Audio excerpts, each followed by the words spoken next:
Ecology are of following types. Number one, social ecology. Social ecology is the study of the interaction of people with their environment. So, where the people and environment and the interaction between them is studied, it is called social ecology. It is also defined as the study of the relation between the developing human being and the settings and contexts in which the person is actively involved. And social ecology is also termed as or defined as the relation between the human being and all those things which are surrounded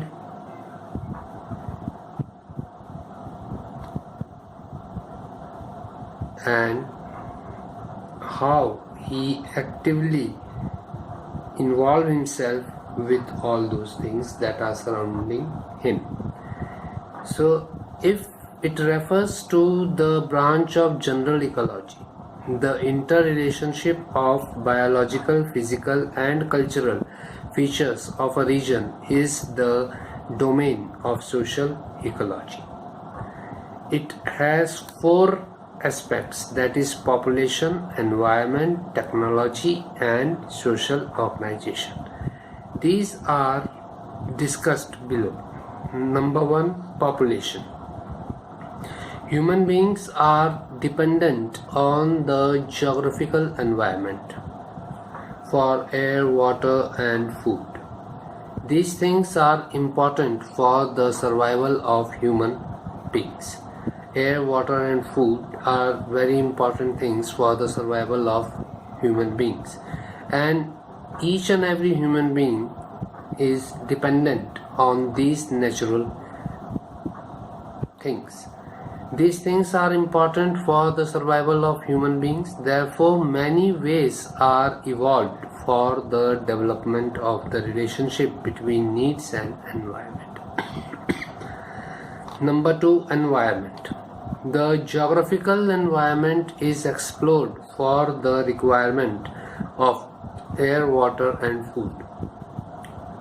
The human being explores the available geographical environment to get air, water and food. There is a distinct set of relationship that exists with the physical environment. Then the third one is technology. The improvement in technology makes the relationship strong. When technology improves, the relationship of human being with the environment becomes very strong. The changes in technology also brings changes in social life. It is the means by which adaptation to the environment takes place, and the changes in technology helps in change in adaptation of environment. Then social organization.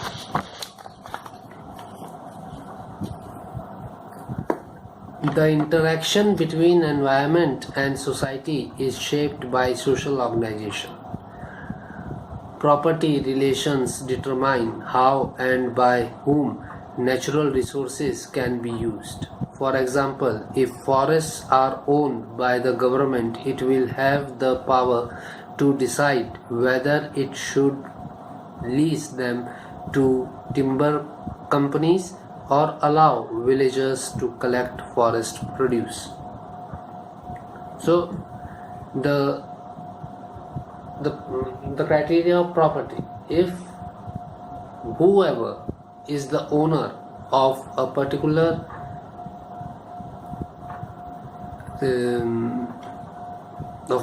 natural resource, it is his power, it is his authority to decide that who is going to use it and for what purpose.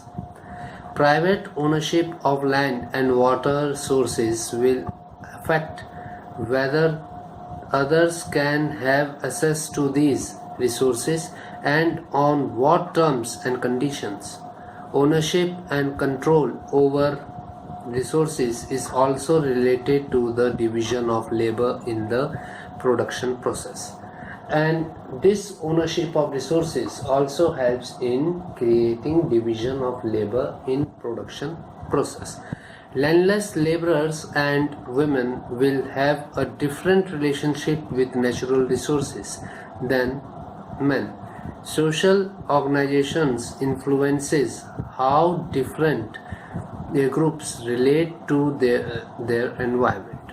So it is the social organizations which tells that how a particular social group is related to a particular environment. Different relationships between environment and society also reflect different social values and norms, as well as knowledge system. The values underlying capitalism have supported the commodification of nature, turning it into objects that can be bought and sold for profit. So, capitalism has made environment also an object which can be bought and which can be sold, bought and can be sold for profit. For example, the multiple cultural meanings of a river, its ecological, utilitarian, spiritual, and aesthetic significance are stripped down to a single set of calculation about profit and loss from the sale of water for an entrepreneur. River, whatever is the social aspect of river, whatever is the cultural aspect of a river, but for a capitalist it is the water that will be sold and the money will be earned by the entrepreneur.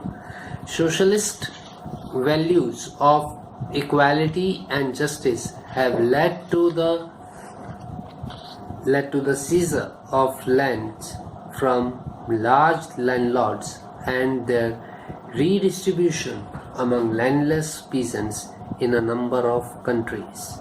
In many countries, the socialistic pattern of governance has done a major change, that is from large landowners, big landowners holding large number of land holdings, the land were grabbed and were redistributed to all those small or meager landholders so that equality can be maintained. On the other hand, the social organization of capitalism has shaped nature across the world. For example, private automobile is a commodity that has transformed lives and landscapes. Air pollution and congestion in cities, regional conflicts and wars over oil, and global warming are just a few of the environmental effects of cars. Now, all major automobile industries which are controlled, managed and owned by capitalists, they are earning millions and millions of dollars, lots of profits by selling their products in different parts of the world. Now, whenever these cars will be used by we, all people, the problem of air pollution and congestion in cities, regional conflicts and wars over oil and global warming, such environmental problems and such type of political and social problems will occur. But it can't be stopped because one of the group is earning its livelihood. Religious values have led some social groups to protect and conserve sacred groves and species, and others to believe that they have divine sanction to change the environment to suit their needs. And certain religious values, certain religious beliefs have saved certain trees, certain species of plants by considering them to be pious, because they will help the mankind and they will help the environment and will help the environment in protecting it. So they are being preserved.